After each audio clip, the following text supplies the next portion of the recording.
Well, good morning, everyone. This is Melissa Simmons, and I am so honored to have been asked to interview this amazing woman by the name of Michelle Martz Shannon. And the reason why I'm so excited personally about doing this is because, as the owner and founder of Blue Star, I am always seeking great resources for our families. And I had the privilege of running across Michelle when I was just looking at things within the group, one of my Facebook groups that I love.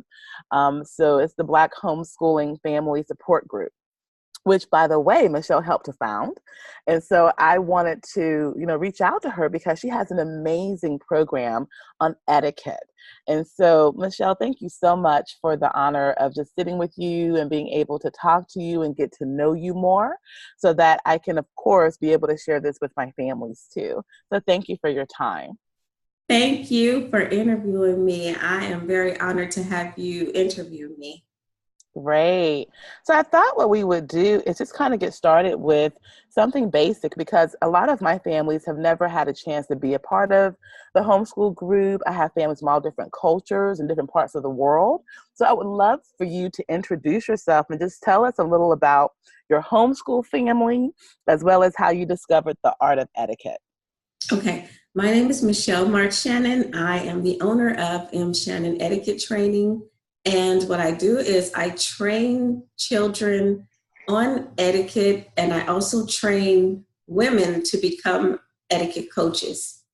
And my homeschool family pretty much consists of myself and my daughter, my husband included as well, but I'm the one that's homeschooling my daughter. And I've been homeschooling her for several years now. She is now 14 years old. Mm. I pretty much started my etiquette business because I had to stay home with my daughter because she had constant ear infections. So while I was at work, I had to take a training, and it was a mandatory training, it was a mandatory online etiquette class that they wanted all of the employees to take.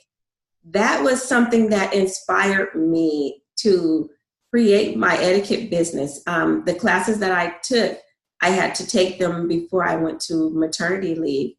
Mm-hmm. And I was really amazed at the information that I saw. I couldn't believe some of the information, and I was wondering, okay, how do you know this? You don't just know these things. Where Right. written? Where can I find this? These are things that you don't just know, So I was Right. really amazed at some of the stuff that I was reading. And when I went on maternity leave, I did a little more research, and I just went from there, and I went through training and everything to become an etiquette coach. How did it help you personally? Like you said that for you, it was like, I had never seen this before. Like, where is this? How did it help you personally, finding this information? Well, I already had seen my parents, at growing up, observing things that they were doing, imitating things that they were doing. Hmm. And as far as the training, it helped me kind of put everything together, to where I'm like, oh, okay, this is why I saw my dad doing this or saw him doing that. And it's like, okay, this is what we're supposed to do. So I was pretty much doing things correctly, but with me finding out more about it and doing my research and getting training, um, you know, I found out even more about it. I found out a lot that I did not know. And it was a lot of stuff that I felt like everyone needed to know and that I wanted to share with other people. And tell me a little bit about how this impacted your daughter, because now she's at that beautiful formative age where she's Yeah. actually wanting to be more independent and do more things on her own. So, how has this etiquette training helped your daughter? She's been with me as far as in going to my classes, and she's been with me for years. So she knows a lot about the business, and she knows a lot about manners. Um, I think it has really had an impact on her because at her age, she knows quite a bit because she's constantly seeing and hearing it. One day I was talking about something and she started telling me some stuff, and I was like, oh, really? It's kind of like she almost has the business down, so I kind Right. of I said, you just might get the business, or you just might have to come work for me when you graduate. And what does she say? Like when you see or observe her outside of your home, Mhm. what are you noticing about her when she's interacting with other adults, interacting with other children? How do you see the things that you're training her in? How do you see her apply them out in life? Okay. She is the typical child, you know, but she has things that I really like about her. Like I'll watch her when she's greeting other adults. She speaks when she enters a room or she enters someone's home. Um, she tells people before we leave, it was good seeing you. It was nice to see you. She'll give them a handshake or she'll give them a hug. Certain things that she does, things that you don't see, like a lot of children do. Um, she's very mannerable, and she's very respectful when it comes to her elders as well. She talks to them a lot. A lot of kids don't. A lot of kids, may not say anything, but she loves elders. She interacts with them very well. And how do you think that is benefiting her? Like when she comes home and she has these interactions, what is she reporting to you in terms of her experiences because she's given that kind of access because of her manners? Um, I just think it comes naturally with her. I don't really think she even thinks about it. I just think it's Right. something that was taught to her. And Hmm. I think she just thinks it's just something that, she's supposed to do. And I don't think it really phases her. I don't really think she, pays attention to it like that. I think it's just her natural personality and she just Yeah. does what comes naturally. And that leads me to my next thing because that's my parents are exposed to this concept. I know for me personally, when I heard about etiquette growing up or as an adult, it was always such a formal thing. It seemed like a bunch of rules and different things. So, how do you help your children and the people who you train? How do you help them to see the advantages of using etiquette, for example, to get internships or to get into colleges? How do you make etiquette relatable to them? I tell them how important it is. And I give them little scenarios, like, say, for instance, one of the things that I tell them quite a bit is how my son, he's taken my classes, he's gone through my training. It has helped him out when he had to interview for his high school. They were very impressed with how well spoken he was, his posture, handshake, him giving a handshake when he entered the room, as well as before he left. I think it opens doors. We talk about interview etiquette. We give interviewing tips. Those are things that help with internships and trying to when they're trying to get in college as well. Knowing how to shake hands properly, knowing how to properly fill out their application, knowing how to sit up straight and have the proper posture and make eye contact. There's a lot of things that have to do with etiquette that have to do with, something like trying to get into college or trying to get into an internship. And I think it's powerful what you said because I don't think sometimes as parents and as educators, we realize how often our kids are interviewing or trying out for things. Like Yes. even if they're trying out for a basketball team or intramural team or something like that, where they have to be selected or chosen, that's an interview. you Yes. know Yes. and so these are things that happen beyond just looking for college or looking for a job. We're always constantly being invited into or asked to apply to social groups. So speak a little bit more about your son and what happened in that situation? Like, at first, did he think it was necessary? And how did that whole evolution happen with him applying for high school? Okay. Well, as far as him thinking it was necessary, me being an etiquette coach, I did tell him what you need to do.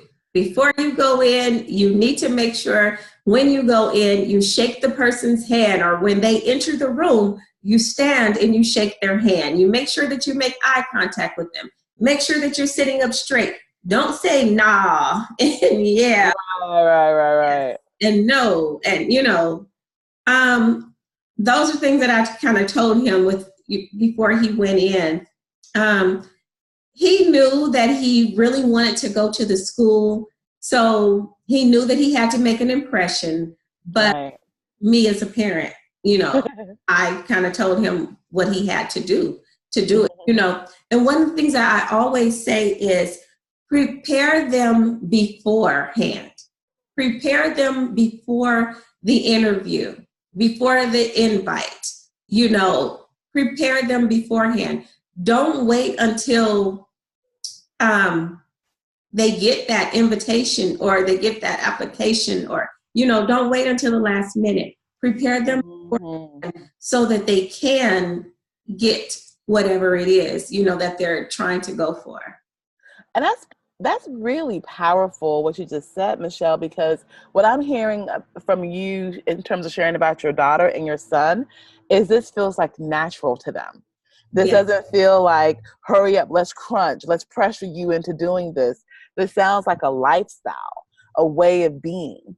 And how did you, as a parent, how did you accomplish that so that it doesn't feel like, okay, now we need to be etiquette conscious? How did you, really build that kind of culture in your home? Okay. We talk to our kids constantly. And the things that I talk to my children about, have to do with things like that, manners, having morals and values and stuff.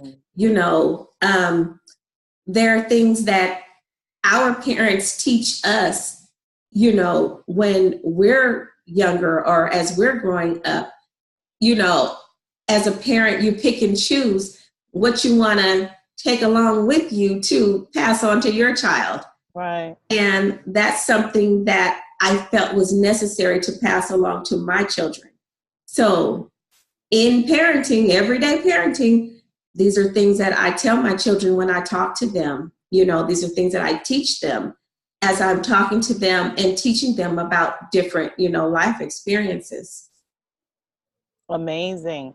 So what advice would you give parents about introducing such an interesting concept? Because some parents will say, oh, well, I teach my kids how to behave. They know how to act. I tell them, their manners and everything.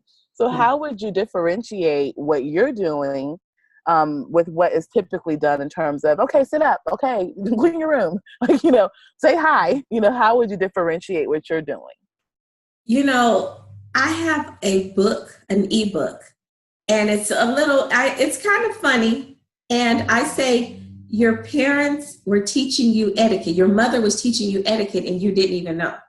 When she told you to sit up straight, when she told you to stop leaning back in that chair, get your elbows off the table, all of the stuff, our mothers used to tell us. I think about it, she was really teaching you etiquette.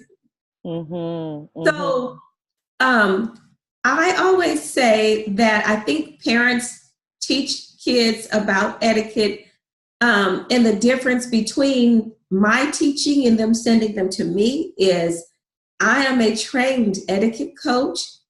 So I kind of have things pinpointed that I think is necessary for children to learn at their, the age groups that they're at. And etiquette, them having proper etiquette training can open up a lot of doors for them.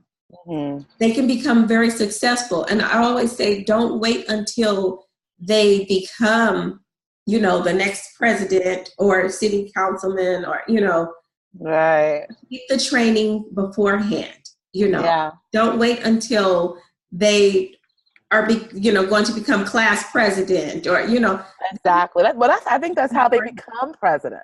That's yeah, how they become the yes, class president. exactly. It's all from what my experience has been.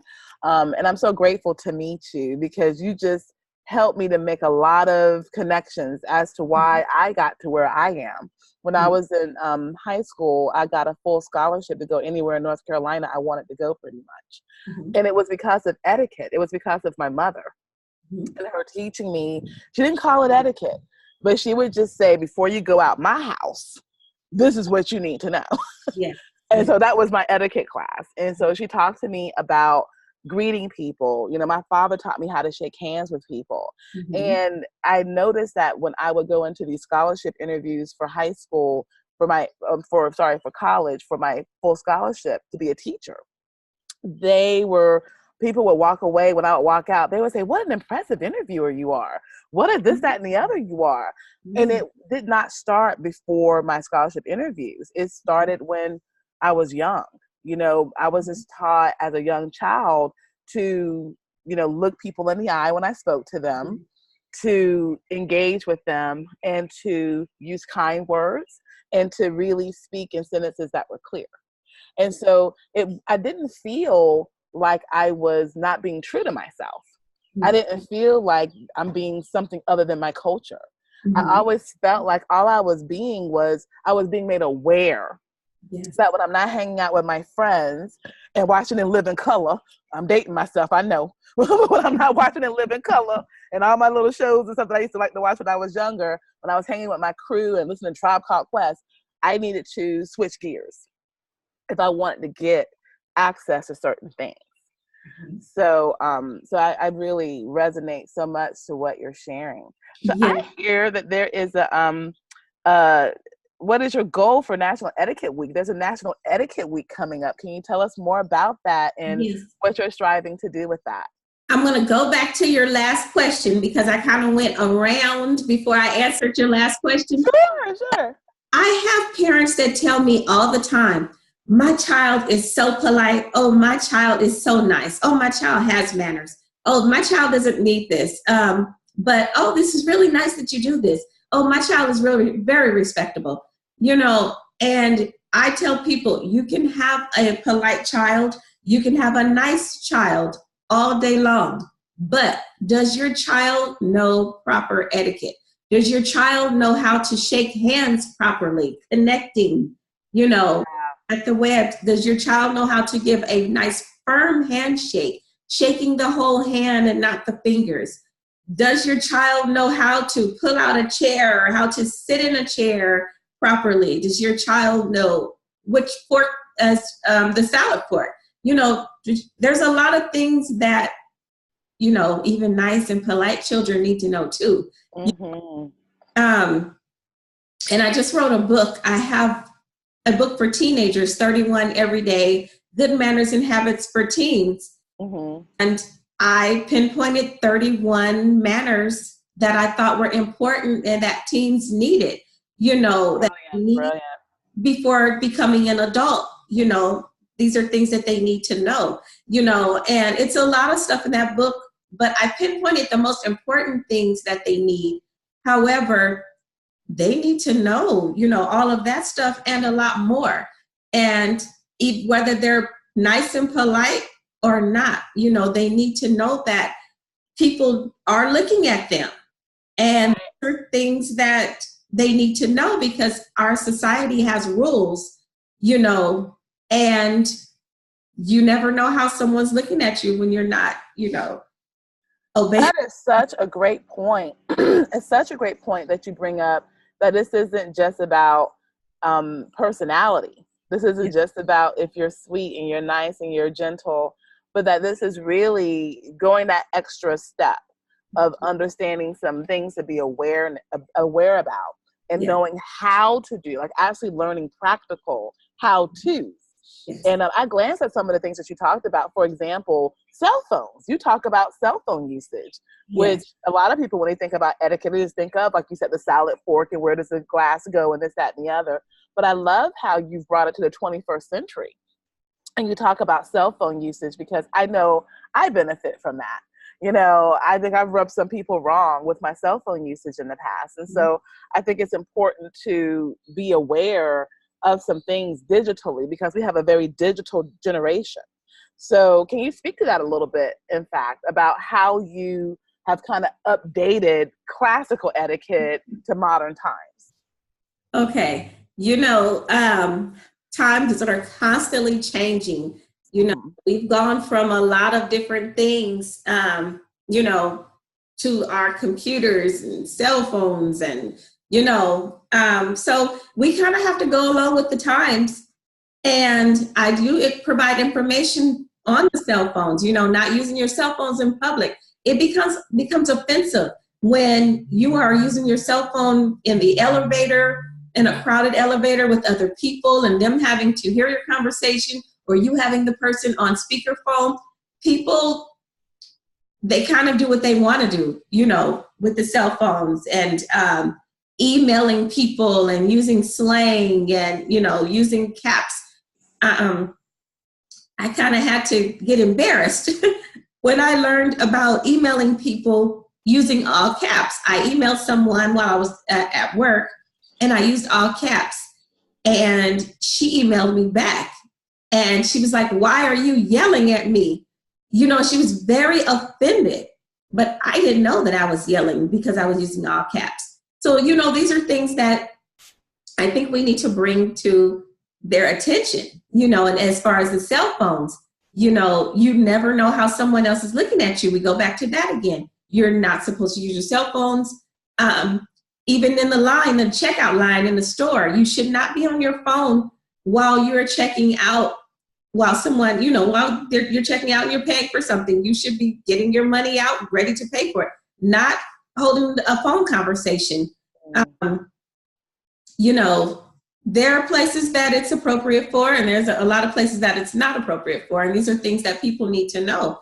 You just don't use your cell phone at all times. The texting too. The texting goes on at the dinner table now. When you go to a restaurant, you see a lot of people on their phones. Instead of having a nice, good old-fashioned conversation with the person that they're dining with. And I think, it's a great reminder. What I'm hearing, I think sometimes people hear etiquette and they hear you shouldn't do this, you shouldn't do that. They can push back on that and feel like, well, who are you trying to control? Or this, that, and the other. But what I also hear beyond that is being present. Yes. Really being present at dinner with your family, being present when people are serving you. Because when people are serving you and they're communicating with you, you could miss something if you're distracted. It's like we're okay with realizing, or we're kind of realizing as drivers, we shouldn't be distracted. We shouldn't be on our cell phones. Yes. But what about in life? What about when you're buying food and when you're, taking care of business? Should you be distracted then? And I think that for me, what I look forward to doing and how I plan on really working with our students, with your resources and with you, is to say, we're not going to just talk about the cannots and the do nots. Yes. Because it's not about cannot, do not, this isn't right, this isn't wrong. Because right and wrong is relative. We all have different, standards for how we want to live. But what I think is important is when you're getting out into the common area, when you're coming into contact with lots of people, there are some norms that make life easier. There are some norms that help to facilitate more order and more understanding, and to give you a chance to shine as an individual. Can you speak to that a little bit? You know what? I'm gonna put it this way. I always say that when we see a child running around the store and running between clothes and, stuff like that, we always stand back. and a lot of us are guilty of doing it. We stand back and we say, where's that child's parent? Or we see a child behaving, we always go back to the parent. They don't have, they don't have any home training. These are things that we say when we see children, behaving in a way, that they should not. we often go back to the parent, you know, and that's like, I tell my kids, what you do is a reflection of me and my parenting, you know, so pay attention to what you're doing. Think about what you're doing before you do it. You're right. No one wants rules. No one wants to hear a lot of rules, you know. That is something that people tend to shy away from.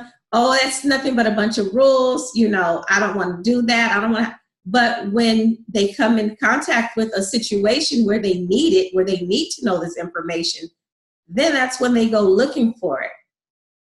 Mm-hmm. What about people who might say, "Oh, you're trying to act white," you know? And I'm talking specifically. I have families who are not African American, so, but I'm really bringing this to people who are within the culture that I'm in, African American culture, where they feel like if you're behaving or acting or asking people to be aware of certain things at the table and this, that, and the other, there are some who I've heard say to other African Americans, "Oh, why are you trying to be like a white girl? Why are you Yeah. trying to be this, that, and the other?"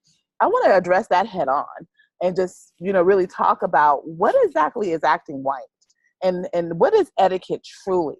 Because some of the greatest people that I've seen demonstrate excellent etiquette and professionalism, they were not people from other races. They're people from my own culture. Mm-hmm. And so how do you deal with that when it comes to you if people have that kind of perception? Okay, I don't necessarily think people are acting white, but I've heard the phrase before. But you know, you're pretty much I'm going to put it this way. When you polish something, when you polish anything, you polish your nails, when you polish your silverware, it stands out, you know.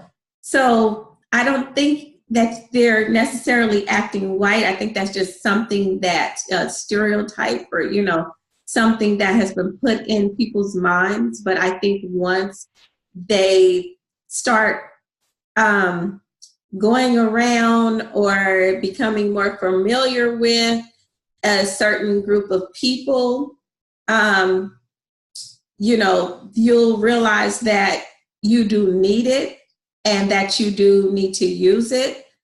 Trying to think how how to answer this. No, I think you are answering it. And Yeah. I know for me personally, um, I've had to really help people who say that. I have had to Mhm. ask them, Mhm. why do you ascribe doing something in a particular way? Or why do you ascribe excellence? Or why do you ascribe high achievement to white people? Like, Yes. why do you feel a need to give it only to white people as if they invented it?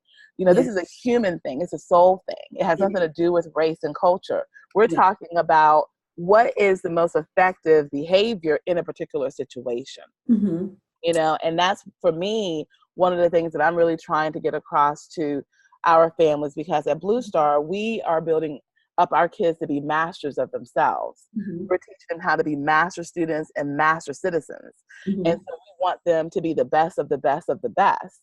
And so when you are working in certain circles, I mean, imagine if you are with African people in Africa who are who are in the royal family, you Yes. know, they have a certain way of being. And so sometimes you have to be a student of that culture and Yes. learn what is their etiquette.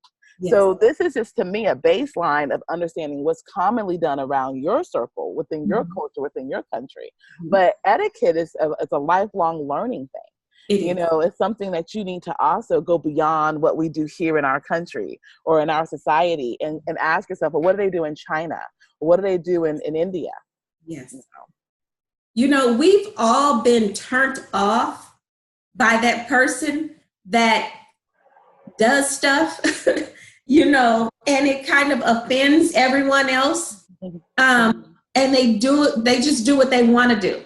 You know, they may not know that it's wrong, but they just do, you know, say for instance, someone comes over your house and they sit down on your couch and they put their feet up on your couch, you know, I think we've all been there where we've seen someone doing stuff. Um, Another one one of my biggest pet peeves is someone blowing their nose at the table. You know, things like that. I don't think it has anything to do with acting white. I think it has more to do with, respecting the people around you, and respecting yourself, as well. Like I said, I think we've all been around that person that, has done something that we didn't like, or, we thought was like, why are they doing that? How do you be careful though? Because there is a line that I think you can cross when you're Mm-hmm. teaching etiquette where it can Mm-hmm. come across judgmental, where it can come across that we are looking at this person and we're thinking that they're weird. I know people who I'm very close to, who they're very anti-establishment. They don't want to be like everybody else. They don't want to. They really actually, people who are too, this is how it should be done, they actually really are offended by those people. And Yeah. so how do you walk that delicate line of promoting and putting out what could be seen as more respectable in mixed company versus people judging other people? How do you walk that delicate line? Because to be honest with you, I don't want to encourage my master students to look at other people and think they're less than. I'm not building that kind of culture within Blue Star. I want them to have that sense of that people are different from me. But Yes. how do we walk that line of teaching respecting yourself and respecting others, and not Mm-hmm. crossing the line of being a judge? How do you do that within your teachings? Well, I tell them that it's not something that you should just be worried about all the time. Am I doing this right? Am I doing this wrong? It's not, it's just, you go on about your everyday life. But when you know better, you do better. You, Ah, mm-hmm. yes. So it's not something that you should think about constantly. With etiquette, you never judge other people. You never, correct people and tell them you're not doing this right. You're doing that wrong. You're not sitting right, or, you don't do that. Mm-hmm. So you let people do what they do. But the thing is, what I always say, and I know some people don't agree with me in saying it, but you have to know when to turn it off and when to turn it on, and you can be off, all the time, Mm-hmm. but when you're in that situation, you need to know that it needs to be on. When you're talking to a person, when you're talking to other people, you're dealing with other people, you need to know that you need to be on. If you're at home sitting on the couch watching TV, you can be off. You know, Mm-hmm. if you're sitting at the table at home and you're eating by yourself, you can be off, but when you're around other people have to deal with you, they have to see what you're doing, Mm-hmm. be on, and like I said, I think you need to know when to turn it off and when to turn it on. I people can disagree, but it resonates very much with me what you're saying, because all I'm hearing and what we're trying to do with Blue Star is help our kids be aware. We're Yes, really into being self-aware, yes, and when you're saying on and off, I hear awareness. yeah, You need to exactly. Yeah, know when yes, when I'm alone or when I'm with my crew, my peoples. We have our own code, and we are like we're taking our shoes and putting our feet on the couch all day long. That's what yes, my crew does. But now if exactly, I'm in someone's home and I'm a guest, exactly, it's not me and my crew. You know, if I'm out in public with my mom and she's with new friends, these people don't know me like that. So I need to exactly. really be mindful of Yeah, how I'm doing things. And I think sometimes as families and as parents and as educators, we shouldn't be afraid to have these conversations. no, Because, it is important that we prepare our children to function on the world stage. And yes, sometimes the world stage is our backyard when we're having people over for a family cookout or a yes, family reunion. Sometimes the world stage is them going into a co-op group where there's yes, going to be other family and kids hanging yes. out. And if you don't want to create a disturbance, you Mm-hmm. know, or if you don't want for your child to miss out on what's going on, there Yes, are certain things they might want to be self-aware of. And yes, they have to make the choice. I mean, nobody can make you tell your children certain things or make your kids do a certain thing. We mm-hmm. have, that's so we're free. Yes. But understand there are consequences. You may not be invited to birthday parties. You may not be invited to certain things. You may not be included in certain things because people find you off-putting. You And might so, not be invited back. yes, ma'am. Yes, ma'am. And so Yes. I think it's important that people realize while you have the freedom to do what you want to do, other people have the freedom to not include you. Yes. Other people have the freedom to not make you a part of their scholarship program or Yes. invite you into their internship. Yes. Everybody has freedom. And so Yes. your freedom stops where my freedom begins. You have to make an impression, Yeah. so Yeah. to get certain things like that. And I think you use the key word aware, and that's what it basically is. You need to make them aware of these things. Make them aware. You know, I agree with that. Yeah. Well, we're running a little low on time, but I really did want to circle back. You had mentioned to me prior that there was an etiquette appreciation week. Do you want to tell us a little bit more about that? Yes, this is National Etiquette Week, and with National Etiquette Week, you know, it's pretty much that we are making people more aware of etiquette, what it is, what it's about, some of the tips. You know, it's some etiquette tips. We're providing people with etiquette tips. So what I'm doing on my Facebook page, M. Shannon Consulting, I have created a challenge for the week. So every day I've been posting tips for people, challenges like speak when you arrive, like when you go to work, speak to everyone there. Hold Mm-hmm. the doors open for other people. Hold the doors open for people. Don't let the door slam in their face if you're entering a building, you know, or if you're exiting a building, hold the door open for people. You know, so I have challenges like that for the week just to make people more aware of etiquette and, you know, to it's funny because some of the tips people are saying that people really need to know this stuff. You know, they're saying, oh, I know people that need to know this stuff. You know, so it's something to bring awareness to etiquette. It's a good thing. It's once a year. Good. Well, thank you. Is there any final things you want to share, you know, not only with our families at Blue Star, but with everybody who will see this video? Is there anything you want to leave them with about what you do and how they can connect with you? Yes. They can connect with me by going to my website, mshannon.org, and or to my Facebook page. It's M. Shannon Consulting. They can connect with me on either of those. And I also have a new book that I'd like to share. It's 31 Everyday Good Manners and Habits for Teens. This is the book that I spoke about, where I pinpointed 31 manners that I thought were great for teens on their way to adulthood, things that they need to know. And it discusses everything from shaking hands properly to interviewing tips. Amazing. Well, I am so incredibly grateful that I met you. You know, I have been thinking about my next year. How can I really give my kids some advantages Mm-hmm. in their pursuits? I have amazingly talented young people, Yeah. and they're just naturals at so many different things. And I want them to be themselves, and I want them to feel free to develop into this. I don't Yes. expect them to have all this figured out right now. They're still developing. But I wanted to give our parents some tools to be able to assist them and have someone outside of them say the things that they've been trying to give their kids or tell their kids. And so I met you and thought instantly, we have to meet you. We have to know you. And so I look forward to building a great relationship with you over the years as our families, you know, get a chance to have that sense of awareness about etiquette. So thank you so much for your time. Thank you. Thank you. Thanks a lot for the interview. All right. Okay.